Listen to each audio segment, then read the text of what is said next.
बिस्मिल्लाहिर्रहमानिर्रहीम एंड अस्सलाम वालेकुम। Welcome to Skylan classroom. Skylan classroom में आज का हमारा टॉपिक है जैकोबियन पीरियड या जैकोबियन एज। अच्छा, जैकोबियन एज जो है ये कंटिन्यूटी में हम बना रहे हैं क्योंकि हम रिनेसा पढ़ रहे थे और मैंने आपको बताया था कि रिनेसा को 4 शॉर्ट पीरियड्स में जो है ना इसको डिवाइड किया गया है। उसमें से हमने एलिज़ाबेथन पीरियड पढ़ा था। अब हम पढ़ेंगे आज हम पढ़ेंगे जैकोबियन एज। ठीक है ना, ये भी रिनेसा का एक पार्ट है जो कि शुरू होता है 1603 से और ख़त्म होता है 1625 तक। ठीक है ना, ये कहलाता है जैकोबियन पीरियड। अच्छा, जैकोबियन पीरियड जो है ये नाम पड़ा जैकब जेम्स वन की वजह से। ठीक है ना, इस एज का जो नाम है वो जेम्स वन की वजह से यहाँ पर पड़ा था। ठीक है, और जिसने हुकूमत की थी 1603 से लेकर 1625 तक। ठीक है, वो हुक्मरानी थी उसकी इंग्लैंड पर। और द वर्ड जैकोबियन जो है वो ड्राइव किया गया है जैकोबस से। जैकोबस जो है वर्ड है उससे ड्राइव किया गया है जैकोबियन, और लेटिन ये लैंग्वेज है। ठीक है ना, कौन सी लैंग्वेज का ये वर्ड है? जैकोबस लेटिन का है। और लेटिन में जेम्स को जैकोबस कहते हैं। ठीक है ना, यानी लेटिन में आप जेम्स को जैकोबस कहते हैं। ठीक है ना, इसी वजह से जैकोबियन पीरियड इसको कहा जाता है या जैकोबियन एज कहा जाता है। और अच्छा, इसमें से कुछ ये कहते हैं कि इसके जो आखिरी 5 साल हैं इस एज के उसको प्यूरिटन एज कहा जाता है। कुछ मानते हैं, कुछ हिस्टोरियंस का मानना है कि जो ये एज है जैकोबियन एज के जो पिछले आखिरी वाले जो 5 साल हैं वो जो है प्यूरिटन एज के हैं। ठीक है ना, they call it so because 1620 से लेकर 1660 तक Puritanism became the driving force in the field and literature of England. और इसको प्यूरिटनिज्म क्यों कहा जाता है? क्योंकि 1625 से लेकर 1660 तक प्यूरिटनिज्म बहुत ज़्यादा फोर्सफुल रहा लिटरेचर में, लाइफ में, मतलब इन्फ्लुएंशियल बहुत ज़्यादा रहा था। तो ये जैकोबियन पीरियड का बैकग्राउंड था। अब हम आते हैं इसके important facts which influence the literature of this period. अच्छा, रिलीजियस कॉन्फ्लिक्ट, ये हम पढ़ रहे थे point. Religious conflict that subsided in the Elizabeth age revived in this period। दोबारा, अच्छा, ये जो रिलीजियस कॉन्फ्लिक्ट थी जो एलिजाबेथ वन की वजह से जो है ना मतलब चुप हो चुकी थी या उनमें जो है कॉन्फ्लिक्ट ख़त्म हो चुकी थी, दब चुकी थी, अब वो दोबारा मतलब उठ खड़ी हुई थी। प्रोटेस्टेंट जो थे, ग्रुप जो था प्रोटेस्टेंट का, उनको दोबारा डिवाइड किया गया था 3 फिरकों में, सेक्ट्स में। एंग्लिकन्स में, ठीक है, और प्रेस्बाइटेरियंस में, ठीक है, और तीसरा था प्यूरिटन्स में। यानी क्योंकि हमने पढ़ा था कि कुछ साथ देने वाले जो थे प्रोटेस्टेंट थे जो कि मार्टिन लूथर के थे जो पोप के खिलाफ था। ठीक है ना, और जो पोप का साथ देने वाले थे वो जो कैथोलिक्स थे। तो वो जो टाइम एलिजाबेथ के दौरान वो जो प्रॉब्लम थी उनके बीच, ये डिस्प्यूट था, वो कुछ हद तक जो है ना सेटल हो चुका था। पर जब जैसे ही एलिजाबेथ ये पीरियड आया, ठीक है ना, जैकोबियन पीरियड आया, जेम्स वन का पीरियड आया एलिजाबेथ वन के बाद, तो ये दोबारा रिवाइव हुआ, ये दोबारा शुरू हुआ। अच्छा, उसके बाद है रिनेसांस, नंबर 3 पर है रिनेसांस इन्फ्लुएंस कंटिन्यू। अभी तक जो रिनेसा था यानी रिवाइवल ऑफ नॉलेज था, जो थ्रस्ट थी नॉलेज के लिए, वो अभी भी कंटिन्यू था। और उसके बाद Scotland was brought under the rule of king of England. अब इस दौरान जो है स्कॉटलैंड को भी उस स्टेट को भी जो ना इसी इंग्लैंड के जो बादशाह था जो जेम्स वन था उसी के अंडर में एज ए कानूनी तौर पर लाया गया था। ठीक है जी। उसके बाद हम आगे चलते हैं major writers of the period and their major works. सबसे पहले शेक्सपियर की बात करेंगे। Shakespeare who had started writing in Elizabethan period wrote 12 serious plays in this period.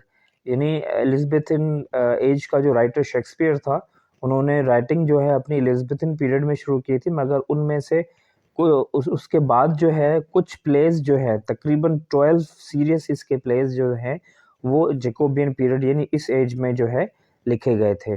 अच्छा, वो कौन से प्लेस थे, वो कौन से प्लेस थे? नंबर 1 पर है major of the mayors, mayor for mayor, Othello, ठीक है, मैकबेथ, किंग लियर, एंटोनिक और क्लोपेट्रा, और कोरियोलनस, और टाइमन ऑफ एथेंस, ठीक है, ये अनफिनिश्ड रहा। उसके बाद है पेरिकल्स, ठीक है ना, उसके बाद है सिम्बलाइन, पेरिकल्स के बाद है सिम्बलाइन, उसके बाद है द विंटर्स टेल, और द टेम्पेस्ट है, और हेनरी द एट्थ है। अब ये 12 जो प्ले थे, यानी 12 जो प्लेस थे शेक्सपियर के, वो जैकोबियन पीरियड में लिखे गए थे, ठीक है ना। तो शेक्सपियर जो है 2 एजेस के अंदर जो है ना काउंट किया जाता है। इसके जो वर्क्स है, लिटरेरी वर्क्स हैं, वो जैकोबियन पीरियड में भी आते हैं, हालांकि वो टोटल रिनेसा का हिस्सा है, मगर वो जैकोबियन पीरियड में भी आता है, और वो एलिजाबेथन पीरियड में भी या एलिजाबेथन एज में भी आता है, ठीक है जी। Though the Shakespeare wrote these serious plays in Jacobean age, he is called the Elizabethan dramatist. हालांकि ये प्लेस जो थे, इन्होंने शेक्सपियर ने जो है जैकोबियन पीरियड में लिखे थे, मगर फिर भी इनको एलिजाबेथन ड्रामाटिस्ट कहा जाता है, नेवर द जैकोबियन ड्रामाटिस्ट इसको नहीं कहा जाता, ठीक है। The period 1590 through 1616 in which he wrote his play is also called the Shakespearean age. अच्छा, इस शेक्सपियरियन एज किसे कहा जाता है? 1590 से लेकर 1660 को जो है शेक्सपियरियन एज कहा जाता है, क्योंकि इस दौरान इन्होंने अपने जो है ना प्लेज लिखे थे। तो ये शेक्सपियरियन एज भी 1590 से लेकर 1616 तक जो है ये कंटिन्यू रहा, ठीक है जी। अच्छा, उसके बाद है Ben Jonson, who started writing in Elizabethan period, wrote his famous plays in this period also. अब दूसरा बिल्कुल शेक्सपियर की तरह बेन जॉनसन भी इसी तरीके से इन्होंने एलिजाबेथ टाइम के दौरान स्टार्ट किया था राइटिंग, लिखना, और अभी भी वो कंटिन्यू कर रहे थे, ठीक है। बेन जॉनसन ने कौन से जो है प्लेज लिखे थे?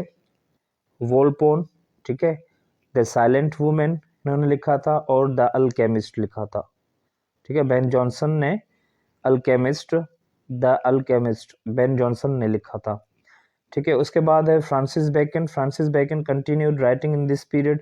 हालांकि फ्रांसिस बेकन भी जो है एलिजाबेथन एज के थे, और इस एज में जैकोबियन एज में वो अभी भी लिख रहे थे। इन्होंने लिखा था the advancement of learning, Novum Organum, ठीक है, और some new essays were added to the new edition of his essays, ठीक है ना, जो कि 1625 को लिखी गई थी।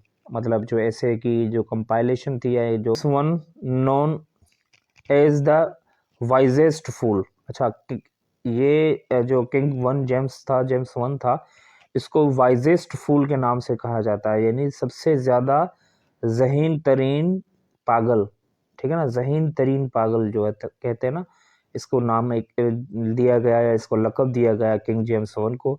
तो ये भी एमसीक्यूज में आ सकता है, द हु इज कॉल्ड या नोन एज द वाइजेस्ट फूल, तो वो है किंग जेम्स वन को ये कहा जाता है वाइजेस्ट फूल। अच्छा, instituted the translation of Bible into English in 1611, इन्होंने जो ना बाइबल की ट्रांसलेशन करवाई 1611 में। The Authorized King James Bible appears in 1611, और इन्होंने अथराइज्ड कॉपी जो थी बाइबल की, वो छपवाई 1611 को, and it's language became the benchmark of English language. और उसी बाइबल की लैंग्वेज जो ट्रांसलेशन में उन्होंने कराई, तो वो बेंचमार्क बनी इंग्लिश लैंग्वेज के लिए, इंग्लिश लैंग्वेज के फ्यूचर के लिए। अच्छा, उसके बाद है जॉन वेबस्टर जो है वो भी उन्होंने लिखा था द वाइट डेविल और द डचेस ऑफ द मेल्फी, ये भी राइटर थे। उसके बाद है सिरिल टोर्नर जो थे, उन्होंने भी लिखा था द रेवेंजर्स ट्रेजिडी और द एथलीट्स ट्रेजिडी। के बाद है, ये हो गया जॉन डन, उनके बाद है जॉन डन और George Herbert, the metaphysical poets, इन दोनों को, जॉन हर्बर्ट को जॉर्ज हर्बर्ट और जॉन डन को मेटाफिजिकल पोएट्स कहा जाता है। Started writing in this period, उन्होंने इस पीरियड में लिखना शुरू किया था। पहले जितने भी राइटर्स थे वो कंटिन्यू कर रहे थे, मगर जॉन डन और जॉर्ज हर्बर्ट जो थे, जो कि मेटाफिजिकल पोइट्स थे, ठीक है ना, इनको मेटाफिजिकल पोइट्स कहा जाता था, इन्होंने इस एज के अंदर लिखना शुरू किया। अच्छा, इसके मेन लिटरेरी फीचर्स क्या हैं एज के, इस एज के मेन लिटरेरी फीचर सबसे पहले नंबर 1 पर, the elegance of the felicity of Elizabethan verse disappear.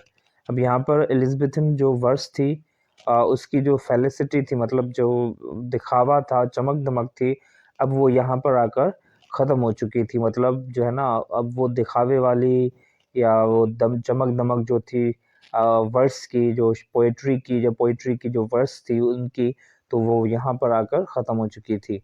और दूसरा था the platonic idealism which had been the main spirit of the Elizabethan era almost dies out. और यहाँ पर दूसरी भी एक चीज़ होती है, जो कि प्लेटोनिक आइडियलिज्म जो थी वो इस इरा के अंदर, यानी जैकोबिन पीरियड के अंदर ऑलमोस्ट ख़त्म हो चुकी थी, मर चुकी थी, ख़त्म हो चुकी थी। अब प्लेटोनिक आइडियलिज्म क्या होती है जी? प्लेटोनिक आइडियलिज्म वो फिलॉसफी जिसपे जो है ना प्लेटो ने काम किया था, उसके आइडियलिज्म को अपनी राइटिंग्स के अंदर जो है ना उसके ऊपर काम करना था। उसके बाद नंबर 3 था Renaissance spirit still remains the main influence. पर यहाँ पर अभी भी जैकोबिन पीरियड में जो रिनेसा का, यानी रिवाइवल ऑफ नॉलेज जो था, डिस्कवरीज ऑफ नॉलेज तो जो था, या थर्स्ट ऑफ नॉलेज तो था, वो अभी भी कंटिन्यू था इस पीरियड के अंदर। अच्छा, इसके बाद नंबर 4 पर है drama continues to dominate the literary scene. Drama अभी भी जो है ना लिटरेचर में, इस फील्ड में डोमिनेट कर रहा था, ठीक है ना। शेक्सपियर क्योंकि बहुत बड़े राइटर थे और उनके साथ और भी थे। Classical rules of drama are maintained by the Ben Jonson. इस एज के दौरान क्लासिकल रूल्स जो थे ना ड्रामा के, वो मेंटेन किए गए थे, और उनको मेंटेन करने वाला जो था बेन जॉनसन था, मतलब उनको कंटिन्यू रखने वाला बेन जॉनसन था। अच्छा, उसके बाद है poetry takes a new and startling turn. Poetry इस टर्न में जैकोबिन पीरियड में एक नया रुख जो है वो कर चुकी थी। पहले ही हम बता चुके हैं कि एलिजाबेथन एज में जो चमक दमक थी पोइट्री की, जो फेलिसिटी थी, ख़ास तौर पर जो झूठ मूठ की जो कंपैरिजंस थी, जो मेटाफर्स थे, जो सिमिलीज थी, ठीक है ना, जो भी चीज़ें थी वो इस एज में आकर ख़त्म हो चुकी थी, ठीक है ना। तो एक नया ट्रेंड जो है पोइट्री को मिल चुका था। डेकेडेंस ऑफ द आर्ट बिगिंस, ठीक है ना। और English language develops further. English language और भी ज़्यादा डेवलप हुई। इंग्लिश लैंग्वेज जो है, इंग्लिश लैंग्वेज और भी ज़्यादा डेवलप हुई थी इस एज के दौरान।